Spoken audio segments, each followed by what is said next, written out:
Hello one money music Vijay, welcome to Bollywood प्रेमी दोस्तों। इस शुक्रवार दो फिल्में रिलीज हुई। एक अजय देवगन की पिक्चर आजाद और एक कंगना रनावत की फिल्म इमरजेंसी।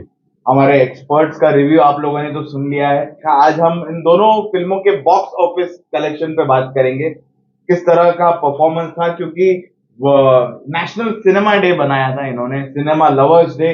99 रुपीज में टिकटें बेची थी, कितनी टिकटें बिकी और कितने लोग घुसे ये पिक्चर देखने के लिए, जान के लेंगे। शुरुआत करेंगे बॉक्स ऑफिस के लिए नरेंद्र जी आपसे। क्या है सर बॉक्स ऑफिस कलेक्शन? जब हम आजाद की बात करते हैं तो फिल्म काफी महंगी बनी थी। इसकी लागत थी 80 करोड़। और जैसा कि आपने कहा कि फर्स्ट डे 99 रुपीज में टिकटें फाड़ी, लवर्स डे मना रहे हैं, पता नहीं कौन कौन सा डे मनाते आ रहे हैं, उसके बावजूद लोग थिएटर में घुसने को तैयार नहीं है। कलेक्शन था मात्र 1.5 crore first day, first show, first दिन का, जो बहुत 1.5 करोड़ आजाद का। इतनी घटिया ओपनिंग अजय देवगन के बावजूद। आपने अजय देवगन का, जबकि फिल्म में दो न्यू कमर्स अमन देवगन और आशा थडानी की। लोगों ने फिल्म के ट्रेलर को देख के सूंघ लिया था कि पिक्चर बहुत ही खराब होगी, लेकिन उम्मीदों के मुताबिक उससे भी कहीं ज्यादा खराब थी। आप घोड़े को शराब पिला के क्या दिखा रहे हो यार? घोड़े का इतना अच्छा प्रेजेंटेशन दिखाया था आपने ट्रेलर में, तो पिक्चर किसी की नहीं रही, ना आदमियों की रही ना जानवरों की रही। आउट एंड रिजेक्ट हो गई। और इन दोनों का कैरियर मुझे नहीं लगता है कुछ ज्यादा चलेगा इस फिल्म के बाद से। सर 1.5 करोड़ का बॉक्स ऑफिस कलेक्शन बहुत कम है। आपको भी पसंद तो नहीं आई थी पिक्चर? मैंने तो बोला भी था आपके चैनल में, मेरे भी चैनल में कहा था, क्योंकि मुझे भी उम्मीदें थी, क्योंकि अभिषेक कपूर को मैं थोड़ा कुछ फिल्मों द्वारा देखकर समझता था कि कुछ सीरियसली काम करेगा, सिंसियरली काम करेगा, मगर इतना वाहियात काम होगा उसके द्वारा। I could not believe this when I was seeing the film. I was dosing away at places. उसने कुछ ध्यान ही नहीं दिया। आई थिंक वो कहीं खो गया है। वो सोच रहा है मैं अजय देवगन को खुश करूं, या मैं राशा और अमन देवगन को लॉन्च कर रहा हूं, या मैं घोड़े को देखूं, क्योंकि आजाद टाइटल है। घोड़े की वजह से हम लोग थोड़ा खुश हुए थे देख के कि कुछ बात होगी। ट्रेलर में भी घोड़ा ही शाइन कर रहा था, और घोड़े के हिसाब से अगर हीरो घोड़ा है तो उसके हिसाब से 1.5 करोड़ ठीक है कलेक्शन। क्या बुरी बात है। बाकी के जब सर्किट्स में आपकी बातें हुई जी, बहुत जगह पे, हाँ, नहीं एवरीबडी वहाँ के एग्जिबिटर्स का, डिस्ट्रीब्यूटर्स का क्या? मेरी देखो, ज्यादातर दिल्ली यूपी में बात होती है जोगिंदर महाजन जी से। कभी कभी पंजाब में जैसे है वो मंजू टॉकीज का बंदा दलजीत सिंह और सरदार, अच्छा डिस्ट्रीब्यूटर है, बहुत पुराना, पहले फिल्म इंफॉर्मेशन के लिए भी और जो सब भी कलेक्शन वगैरह का बेचता रहता था। ऐसे कुछ लोगों से जो आइडिया लिया, सीपी बरार सीआई वालों, तो सबका यूनैनिमसली यही था कहना कि it is not picking up, it is not even creating any ripples in the exhibition trade. Theatres में शोज, ऐसा सुना है हमने, कौन से थिएटर कब कहाँ बंद हुए, मगर बहुत से थिएटरों में शो ही नहीं हो पाए। This has been a miserable opening. मतलब इतनी मिजरेबल ओपनिंग नहीं होनी चाहिए थी, बट थिएटर बिजनेस कैसा हो गया आजकल। अजय देवगन के होते हुए भी स्टार किड्स का, नेपो किड्स जो भी है, उसकी कोई खुशबू ही नहीं निकलती है। People don't want to see Raveena Tandon's daughter. Star थी Raveena Tandon. People don't want to see Ajay Devgan's nephew. मतलब ऑडियंस को क्या हो गया आजकल, कोई आता ही नहीं थिएटर में। पहले के जमाने में कुछ नहीं तो थिएटर में तो आते थे लोग यार। पहला दूसरा हफ्ता प्रोड्यूसर रिलैक्स करता था, डिस्ट्रीब्यूटर रिलैक्स करता था, ये कुछ तो अपने आप झोली में आने वाला है भर के। अभी तो फर्स्ट डे से झोली खाली रहती है, पता नहीं क्या होता है, आगे खड्डे चूहे घुस जाते हैं, एकदम डेड हो जाता है। मेन वजह थी कि फिल्म का सब्जेक्ट है ना सर, लोगों को पसंद नहीं आया। करेक्ट। एक न्यू पेयर को आप इंडस्ट्री में इंट्रोड्यूस कर रहे हो, वो भी एक पीरियड फिल्म से, जो बहुत डिफिकल्ट है सर। तो भाषा कौन सी बोल रहे हैं? भाषा तो समझ में आती है, लेकिन पीरियड फिल्म नहीं जमी। उनका रोमांस केमिस्ट्री नजर नहीं आई, जबकि घोड़ों की केमिस्ट्री घोड़ी की ज्यादा अच्छी लगी। दोनों रोमांस कर रहे हैं, वो ज्यादा अच्छा लगा बल्कि। और निपो किड्स की जिम्मेदारी तो आज तक करण जौहर बेचारे लेते आ रहे थे, लगता है उनके कंधे थक गए हैं, वो और भार नहीं ले सकते नेपो किड्स का। तो अब ये जिम्मेदारी आ गई रोनी स्क्रूवाला पे और अभिषेक कपूर पे।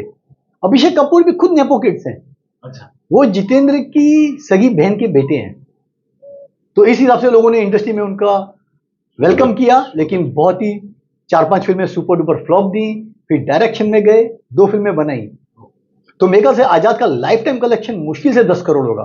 और जहां 80 करोड़ में आप नेपो किड्स को लेके ये फिल्म बना रहे हो, इतने में छोटे बजट की 2 से 3 करोड़ की कम से कम 25 में बना सकते थे। नए टैलेंट को मौका मिलता था। हमको लगता है कि 4 या 5 बड़े बैनर हैं जो इंडस्ट्री चलाते हैं, जैसे कि धर्मा प्रोडक्शन, टी सीरीज या यशराज और 2-4 बैनर। सर ये सरासर गलत है, लोगों की गलत फहमी। इन बैनरों की साल में कितनी फिल्में आती है? मैक्सिमम 10 से 15। आपको 200 से ज्यादा फिल्में आती हैं छोटी फिल्में, जिनका बजट होता है 2-5 करोड़ से लेकर 10-15 करोड़ तक। सर इंडस्ट्री वो चला रहे हैं, वो काम दे रहे हैं वर्कर्स को।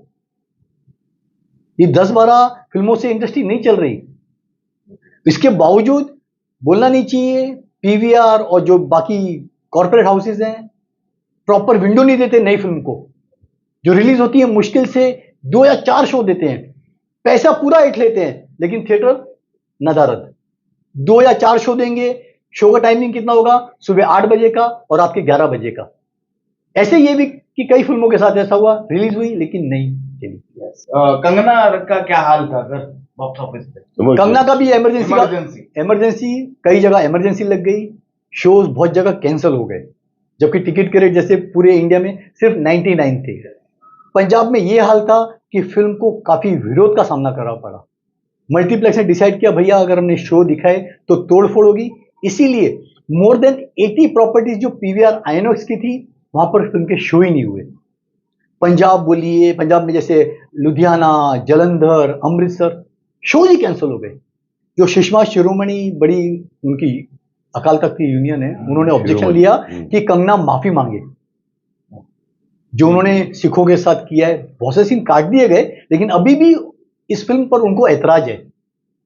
और तो और उन्होंने फिल्म को बैन करने की मांग की है क्योंकि इस फिल्म को बैन कर दिया जाए। यह अलग बात है कि कंगना ने अच्छा मैनरिज्म अपनाया, श्रीमती इंदिरा गांधी का एक अच्छी पर्सनैलिटी नजर आई, लेकिन फिल्म अभी भी उसके बावजूद विवादों में रही। सेंसर के कट होने के बावजूद सेंसर ने पूरे 10 कट सजेस्ट किए थे, कहीं विजुअल्स में भी, डायलॉग्स में भी, उसके बावजूद फिल्म अभी भी विवादों में चल रही है। और मुझे नहीं लगता ये विवाद जल्दी थमेगा। एक क्रिटिकल एक्लेम मिलेगा, एक टिपिकल जो हाई जेंट्री है वो जाएगी, लेकिन जो आम मास ऑडियंस है वो फिल्म को देखने नहीं जाएगी, क्योंकि ऐसी 2.5 करोड़ है। हाँ, पहले दिन 2.5 करोड़, 2.35 है प्रिसाइजली देखा जाए तो। बड़ा चला के 3 भी बोल रहे हैं, कोई 4 भी बोल रहे हैं, दूसरी बात है, लेकिन 2.25 के आसपास का इसके जेन्युइन फिगर है। मैं बार बार बोलते आ रहा हूँ, ऐसे विषय पे फिल्में बनाते क्यों? पॉलिटिक्स के ऊपर ये पहली फिल्म नहीं है। सरदार पटेल पे बनी, अंबेडकर पे बनी, गांधी पे बनी, वीर सावरकर, अटल बिहारी वाजपेयी, बाल ठाकरे, लंबी चौड़ी लिस्ट है। मुझे बताइए कोई फिल्में चली? नहीं चलती हैं। आप क्यों लोगों को ज्ञान दे रहे हो नेताओं के बारे में? क्यों कंट्रोवर्सी क्रिएट करके एक माहौल खराब करते हो सोसाइटी का? ओके सर, क्या कहेंगे बॉक्स ऑफिस देख के कंगना का? बॉक्स ऑफिस तो हमको पता ही था कि ये अप्रिशिएट होगी सिर्फ क्लास ऑडियंस में ज़्यादा, क्योंकि पिक्चर बहुत क्लासी बनी है। और उसने क्या किया है, बैलेंस रखा है, ज़्यादा ना इस तरफ ना उस तरफ। जेन्युइन जो थी वो रिपोर्टिंग की है उसने अपनी हिस्ट्री के रिकॉर्ड से। इंदिरा गांधी की बहुत जगह तारीफें भी हुई हैं। जब बांग्लादेश वॉर है तो वहाँ उसकी तारीफ हुई है। Indira is India, India is Indira बोला गया है। वो एक जगह जाती है गांव में जहाँ लोग को खाना नहीं मिल रहा है, वहाँ लोग बोलते हैं आधी रोटी खाएंगे बट इंदिरा को लाएंगे। तो इंदिरा गांधी के अगेंस्ट कुछ नहीं बोला है, किसी को खींचा नहीं है। जो ब्लैक पोर्शन था इंदिरा गांधी जी के टाइम पे इमरजेंसी का, वो दिखाने की कोशिश की है, वो भी शॉर्ट में दिखाया है। उसमें भी बहुत सी चीजें थी जो मिस की है। बहुत से किस्से हैं सरदारों के, कैसे गायब हो जाते थे, कैसे मारे जाते थे। She is not gone into all those controversial things, और probably it has been edited. End में जब उठते हैं तो आप इंदिरा गांधी से प्रभावित होके उठते हो। इंदिरा गांधी को ग्लोरीफाई किया है। She is I mean like a heroine, you feel good about it. बाकी इंदिरा गांधी की बात फिर भी देखने की, पता नहीं, मुझे तो लगता है कि इच्छा होती है। She is like a star to me, because Indira Gandhi was the only female prime minister of India जिसने हिला दिया था। वर्ल्ड को भी उसने महसूस कराया था कि I am Iron lady, I am very strong. और इंदिरा गांधी को आप भूल नहीं सकते। आप दूसरे प्राइम मिनिस्टरों के बारे में नहीं देखना चाहोगे, वो थोड़ा बोरिंग लगता है। आप बोलोगे यार Sardar Patel, they are not excited. The youth, probably everybody, the women, gradually maybe they'll be attracted but very limited. You can't expect masses. तो इसलिए इंदिरा गांधी की कुछ वैल्यू तो है जो देखने की इच्छा होती है। ऐसी ही संजू फिल्म आई थी, हमको सबको पता था संजय दत्त का क्या हुआ है, फिर भी हम देखने गए। इंफॉर्मेशन तो बायोपिक में मिलेगी ही, ट्रीटमेंट अच्छा दिया, भारी से भारी चीज उसने बहुत स्मूथली हैंडल की है, आपका सर नहीं दुखता है देखते हुए। सेकेंड हाफ में मेरे को लगा बहुत जगह कहीं कहीं ड्रैग होती है, कहीं कहीं substance value density of the subject dilute हो जाता है, तो it does not really take you along fully in the second half. First half तो पकड़ के लेके चलती है आपको। तो बॉक्स ऑफिस कलेक्शन आज भी बोलते हैं कि सब जगह, जैसे अभी मैं महाजन जी से बात कर रहा था, सिंह पिक्चर की तारीफ बहुत है जी, अप्रिशिएट कर रहे हैं, तो थिएटर में क्या वो तारीफ कलेक्शन में बदलेगी, वो we will keep watching. Lifetime कितना देखें सर ये फिल्म जो है ना, ये मेट्रो सिटीज की फिल्म है। बहुत बड़ी बात, गांव खेड़े बीसी सेंटर में फिल्म नहीं चलेगी। फिल्म बनी है महंगी लागत से, करीब 60 करोड़, और लाइफ टाइम मुझे लगता है मुश्किल से 15 करोड़ क्रॉस कर पाएगी पिक्चर। 2000 स्क्रीन मिले हैं, लेकिन मंडे से स्क्रीन काउंट इसके बहुत कम हो जाएंगे। कंगना ने बहुत अच्छी एक्टिंग की है, शायद उनको नेशनल अवार्ड भी मिल जाए, डायरेक्शन भी काबिले तारीफ है उनका। लेकिन प्रॉब्लम क्या है, उन्होंने 2.5 घंटे में ना इतनी सारी चीजें दिखा दी हैं कि एक चीज को विस्तार से नहीं दिखा पाई। और बतौर इंदिरा गांधी थोड़ा कमजोर प्राइम मिनिस्टर नजर आई। उनकी बॉडी लैंग्वेज, जो बोलने का ढीला ढाला तरीका, वो लोगों को, शायद कांग्रेसियों को स्पेशली पसंद नहीं आएगा। और कांग्रेस की स्पेशली नेहरू फैमिली की कई जगह उनके शब्दों की जगह बुराई नजर करती दिखाई दी है। वो शायद नागावर गुजरे बहुत लोगों को। इसे आपको पता होगा, एक ट्रिप इस माई ट्रिप कंपनी है जी, रेनू पिट्टी, उनका बोलते हैं 40 करोड़ उन्होंने लगाया है। शायद इंदिरा गांधी जी से बहुत प्रेरित होंगी, उनको लगा कि बहुत ही अच्छी बायोपिक बन जाएगी। खबर है कि वो भी इस फिल्म से उतनी खुश नहीं है जिस हिसाब से उन्होंने उम्मीद की होगी कि पिक्चर बनेगी। बट सीओपी बता रहे हैं उन लोग 30 करोड़, बिकॉज नहीं 60 कंगना करोड़ ने अपनी फीस अगर इंक्लूड नहीं की तो बोलते 30। नहीं, वो तो सब इंक्लूड करेंगे अपनी फीस, डायरेक्शन की, एक्टिंग की, वो राइटिंग करेगी की, ऐड तो फिर 60 हो जाएगा, because 30 is the actual making which is mention. और लीगल बट इंटरेस्ट भी गिनो ना आप कितने इंटरेस्ट भी है। और 6 महीना पिक्चर लिटिगेशन में रही सर। अब कोर्ट कचहरी के केस लड़ना अच्छे कितना महंगा होता है सर। कॉस्ट टोटल करीब 60 करोड़ के आसपास बताया जा रहा है। 60 करोड़ की रिकवरी, और कह रहे हैं कि 15 करोड़ तक 10-15 तक।